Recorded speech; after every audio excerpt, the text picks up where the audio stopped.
Hello, and I welcome you all to my YouTube channel. අයිබෝවන් මම ඔබ සැම මගේ YouTube channel එකට සාදරයෙන් පිළිගන්නවා.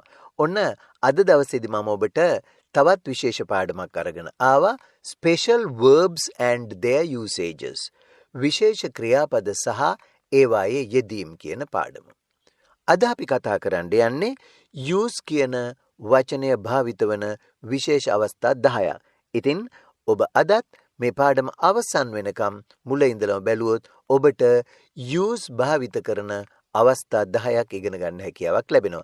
ඒ වගේම ඔබ තාමත් මගේ channel එක subscribe කරලා නැත්නම් දැම්මම subscribe කරලා like එකකුත් දාලා පාඩම අවසන් වෙනකම් බලන්න ඉගෙන ගන්න use කියන වචනේ යෙදෙන අවස්ථාවන්. Welcome to Jayatissa Athaudahetti YouTube channel. Special verbs and their usages.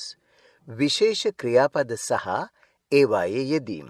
ඔබ දන්නවා මීට කලින් අවස්ථාවකදීත් මම Special Verbs and their usages කියන පාඩමේ යටතේ විශේෂ ක්‍රියාපදයක් අරගෙන එය විවිධ ආකාරයේ වාක්‍යවල යෙදෙන අවස්ථා පිළිබඳව සාකච්ඡා කළා. ඉතින් අද දවසේදී මම තෝරාගත්තේ use කියන ක්‍රියාපදය කොහොමද වාක්‍යවල විවිධ ආකාරයෙන් යෙදෙන්නේ කියන එක. ඉතින් අද අපි ඉගෙන ගමු එහෙනම් use කියන වචනය කොහොමද වාක්‍යවල යෙදෙන්නේ කියලා. බලන්න මුලින්ම අපි ගන්නවා use something කියන එක. use something කියන්නේ යමක් පාවිච්චි කරනවා. ඔබ දන්නවා use කියන්නේ පාවිච්චි කරනවා, භාවිත කරනවටනේ. එතකොට පළවෙනි අවස්ථාව තමයි use something. යමක් පාවිච්චි කරනවා. ඉතින් අපි වාක්‍යයක් අරගෙන ඒ වාක්‍යයේ යෙදෙන ආකාරය පිළිබඳව කතා කරමු. බලන්න මේ උදාහරණයෙන් ඉගෙන ගන්න use something යමක් පාවිච්චි කරනවා කියන එක. මේ බලන්න වාක්‍යය. පරිගණකයක් පාවිච්චි කරන්නේ කෙසේදයි ඔබ දන්නවාද? Do you know how to use a computer? පරිගණකයක් පාවිච්චි කරන්නේ කෙසේදයි ඔබ දන්නවාද? Do you know how to use a computer? එතකොට do you know ඔබ දන්නවද how to use කොහොමද පාවිච්චි කරන්න කියලා a computer පරිගණකයක්. මේ බලන්න දෙවෙනි එක. use somebody. දැන් අපි කලින් ගත්තේ use something යම් දෙයක් පාවිච්චි කරනවා. use somebody කියන්නේ යමෙක්ව පාවිච්චියට ගන්නවා. මොනවා හරි වැඩක් කරව ගන්න කවුරු හරි වෙන කෙනෙක්ව පාවිච්චි කරනවා. එතකොට අපි බලමු කොහොමද වාක්‍යයේ දෙන්නේ කියලා. මේ බලන්න. ඒ වැඩේ කරව ගැනීම සඳහා මා යොදා ගැනීමට වුන් උත්සාහ කරන බව මම දනිමි. ඒ වැඩේ කරව ගන්න ඒගොල්ල මාව උත්සාහ කරන්න යන බව මම දන්නවා. එතකොට අපි බලමු කොහොමද ඒක වාක්‍යයක යොදන්නේ කියලා. I know මම දන්නවා. They are trying. I know they are trying to use me to get that work done. I know they are trying to use me to get that work done. මම දන්නවා ඒ වැඩේ කරව ගන්න මාව යොදා ගැනීමට වුන් උත්සාහ කරන බව. ඒකට එහෙමනම් අපි එතෙන්දි කියන්නේ I know මම දන්නවා ඒක වාක්‍ය කොටසක්. They are trying ඒගොල්ලෝ උත්සාහ කරමින් ඉන්නවා to use me මාව යොදා ගන්න මාව පාවිච්චි කරන්න to get that work done. To get that work done. ඒ වැඩේ කරව ගන්න. යම් දෙයක් කරව ගන්නවා කියද්දි get something done කියලායි කියන්නේ. To get that work done. ඒ වැඩේ කරව ගන්න මාව පාවිච්චි කරන්න කියන එකයි එතන අදහස් කරන්නේ. එහෙනම් I know they are trying to use me to get that work done. ඒ වැඩේ කරව ගන්න මා යොදා ගැනීමට ඔවුන් උත්සාහ කරන බව මම දනිමි. දැන් අපි ගමු තවත් අවස්ථාවක්. මේ බලන්න. Use something as one's own. Use something as one's own. තමාගේම දෙයක් ලෙස යමක් පාවිච්චි කරනවා. own කියන්නේ තමාගේම කියන්නේ one's own කියන්නේ යම් කෙනෙකුගේම දෙයක් විදිහට යමක් පාවිච්චි කරනවාට අපි කියනවා use something as one's own. මේ one's වෙනුවට ඔබට පුළුවන් his, her, your, their ඒ වගේ ඕන එකක් යොදා ගන්න. එහෙනම් බලමු අපි දැන්. තමාගේ දෙයක් ලෙස යමක් පාවිච්චි කරනවා. Use something as one's own. මේ බලන්න වාක්‍යය. ඔහු සෑම විටම මගේ බයිසිකලය ඔහුගේ එකක් ලෙස පාවිච්චි කරන අතර එය කැඩුණු විට අලුත් වැඩියා කරන්න වෙන්නේ මටයි. නැවතත් බලන්න වාක්‍යය. ඔහු සෑම විටම මගේ බයිසිකලය ඔහුගේ එකක් ලෙස පාවිච්චි කරන අතර එය කැඩුණු විට අලුත් වැඩියා කිරීමට වන්නේ මටය. මොකද්ද මේ తත්වය? කෙනෙක් ඉන්නවා එයා හරියට මගේ බයිසිකල් එක පාවිච්චි කරන එයාගේ එක වගේ. හැබැයි ඉතින් කැඩුනහම හදන්න ඕන මමයි. අන්න එවැනි අවස්ථාවක් ගැන අපි දැන් වාක්‍යයෙන් ඉගෙන ගමු. මේ බලන්න. He always uses my bicycle as his own and it is I who has to repair it when it is out of order. නැවතත් බලන්න. He always uses my bicycle as his own and it is I who has to repair it when it is out of order. කැඩුනහම මේක හදන්න වෙන්නේ මටයි. ඒ වුණාට එයා පාවිච්චි කරන්න හරියට එයාගේ බයිසිකල් එකක් වගේ මගේ බයිසිකල් එක. He always uses my bicycle as his own and it is I who has to repair it when it is out of order. එයා නිතරම මගේ බයිසිකල් එක එයාගේ එකක් වගේ පාවිච්චි කරනවා. හැබැයි ඉතින් කැඩුනහම අලුත් වැඩියා කරන්න වෙන්නේ මටයි. මේ බලන්න ඊළඟ අවස්ථාව. Use something to do something. Use something to do something. යමක් කිරීමට යමක් පාවිච්චි කරනවා. මොනවා හරි දෙයක් කරන්න තව දෙයක් පාවිච්චි කරනවා. Use something to do something. බලමු ඒක කොහොමද දෙන්නේ කියලා. මේ බලන්නකෝ. අගුල ඇරීමට ඔහු පෑන පිහියක් පාවිච්චි කළේය. අගුල ඇරීමට ඔහු පෑන පිහියක් පාවිච්චි කළා. ඔබ දැකලා ඇති අර පෙන් නයිෆ් කියලා තියෙන. ඒකට පෑන පිහිය කියන්නේ ගොඩක් අය ඉංග්‍රීසි වචනමයි පාවිච්චි කරන්නේ. පෑන වගේ අර චූටි පිහි වර්ගයක් තියෙනවා. ඊටාම කුඩා. ඒවට අපි කියනවා පෙන් නයිෆ් කියලා. එහෙනම් බලමු වාක්‍යයක යොදාගෙන. He used a pen knife to open the lock. අගුල ඇරීමට ඔහු පෑන පිහියක් පාවිච්චි කළේය. He used a pen knife to open the lock.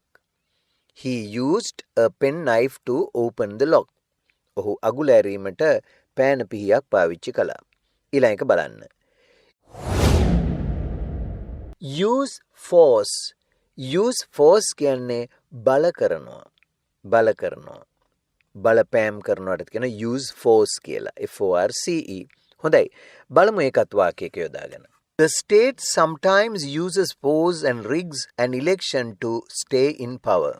බලයේ රැඳී සිටීමට සමහර අවස්ථාවලදී රජය බලය පාවිච්චි කර ඡන්දයට අයුතු බලපෑම් කරයි. අපි බලමු ඒක කොහොමද කියන්නේ කියලා.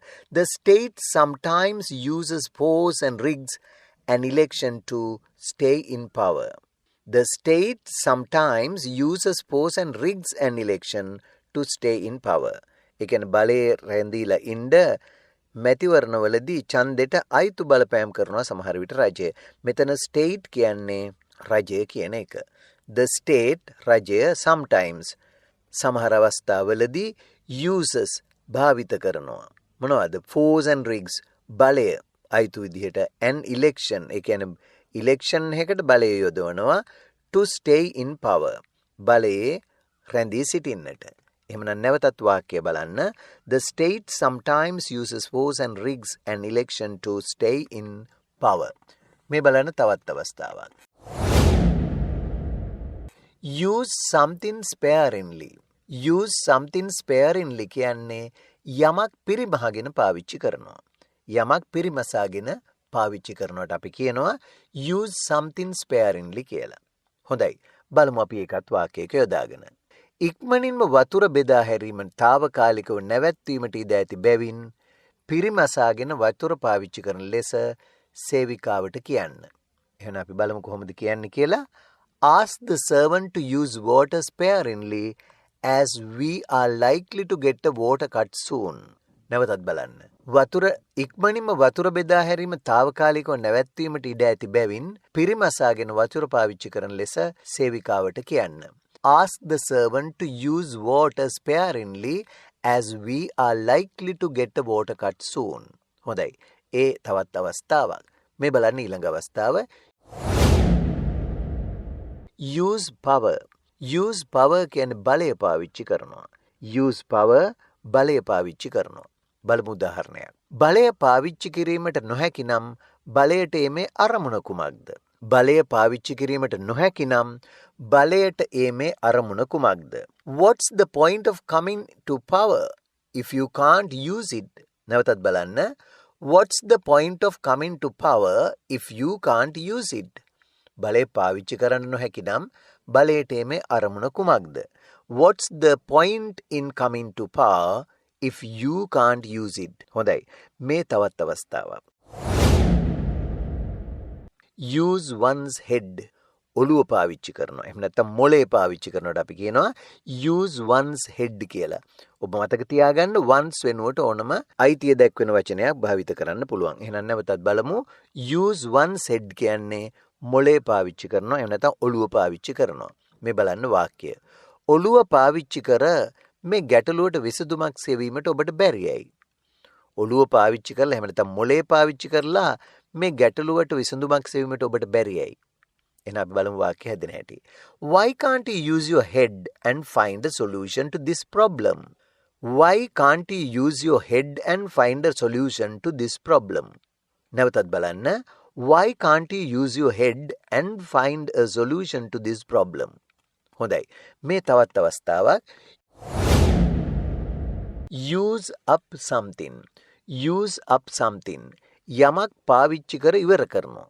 මොනවා හරි දෙයක් පාවිච්චි කරලා අවසන් කරනවට ඉවර කරනවට කියනවා use up something කියලා. එහෙනම් බලන්න වාක්‍යයක දාලා. අපි ඒකත් වාක්‍යයක යොදාගෙන බලමු. මඩුවේ ඇති දර සියල්ලම ඇය පාවිච්චි කර ඉවර කර ඇත. මඩුවේ ඇති දර සියල්ලම ඇය ඉවර කර ඇත. ඒ කියන්නේ පාවිච්චි කරලා ඉවර කරලා. ඒතර අපි කියනවා she has used up all the firewood in the shed. She has used up. එයා පාවිච්චියට අරන් ඉවර කරලා. මොනවද? all the firewood. සියලුම දර in the shed. අර මඩුවේ තිබිච්ච. එහෙමනම් නැවතත් බලන්න. she has used up all the firewood in the shed. මඩුවේ ඇති දර සියල්ලම ඇය ඉවර කර ඇත. අපි තවත් එක උදාහරණයක් ගමු. මේ use one's brain කියන එකෙන්. use one's brain. මොලේ පාවිච්චි කරනවා. කලින් වගේම තමයි use one's head වගේමයි. මොලේ පාවිච්චි කරනවා use one's brain. බලමු එකත්. Why can't our rulers use their brain and bring about a solution to this burning problem? අපේ පාලකයන්ට මොලේ පාවිච්චි කරලා මේ දැවෙන ප්‍රශ්නයට විසඳුමක් කිරීමට නොහැකියයි. අපේ පාලකයන්ට මොලේ පාවිච්චි කරලා මේ දැවෙන ප්‍රශ්නයට විසඳුමක් ඇති කිරීමට නොහැකි ඇයි? බලමු. Why can't our rulers use their brain and bring about a solution to this burning problem? Why? Why can't our rulers? ඇයි අපේ පාලකයන්ට බැරි use their brain මොලේ පාවිච්චි කරන්න and එහෙම කරලා bring about a solution විසඳුමක් සොයා ගන්න to this burning problem. To this burning problem කියන්නේ මේ දැවෙන ප්‍රශ්නයට. To this burning problem. හොඳයි. එහෙමනම් ඔන්න අද දවසේදී අපි ඉගෙන ගත්තේ use කියන වචනේ යෙදෙන විශේෂ අවස්ථා කීපයක්. ඔබ අවස්ථා 10ක් ඉගෙන ගත්තා. මේවත් ඔබේ දැනුමට එකතු කරගන්න. ඒ වගේම දෛනික කතා බහේදී මේවා භාවිත කරන්න උත්සාහ ගන්න. හොඳයි. ඉතින් එහෙමනම් මම බලාපොරොත්තු වෙනවා ඔබ අද පාඩෙමිනුත් ඔබේ ජීවිතයට වැදගත් දෙයක් ඉගෙන ගන්න ඇති කියලා ඉංග්‍රීසි භාෂාවේ. ඒ වගේම අදත් සමුගන්න මත්තෙන් මම ඔබෙන් ඉල්ලා සිටිනවා ඔබ තාමත් මගේ channel එක subscribe කළේ නැත්නම් දැම්මම subscribe කරලා like එකකුත් දාලා මේ වීඩියෝ ඔබේ යාළුවෝ එක්කලා share කරගන්නත් අමතක කරන්න එපා. ඒ වගේම තවත් විශේෂ දෙයක් තමයි මේ පාඩම් පිළිබඳව ඔබේ අදහස්, උදහස්, යෝජනා, ඒ වගේම චෝදනා වුණත් තිබෙනවා නම් කරුණාකරලා පහළ කමෙන්ට්ස් වල දාන්නත් අමතක කරන්න එපා. එහෙනම් අදට ඔබෙන් සමුගන්නවා ආයෙත් දවසක තවත් මේ වගේම වටිනා පාඩමක් අරගෙන ඔබ හමුවට එන්න බලාපොරොත්තු වෙන්න. Goodbye and good luck.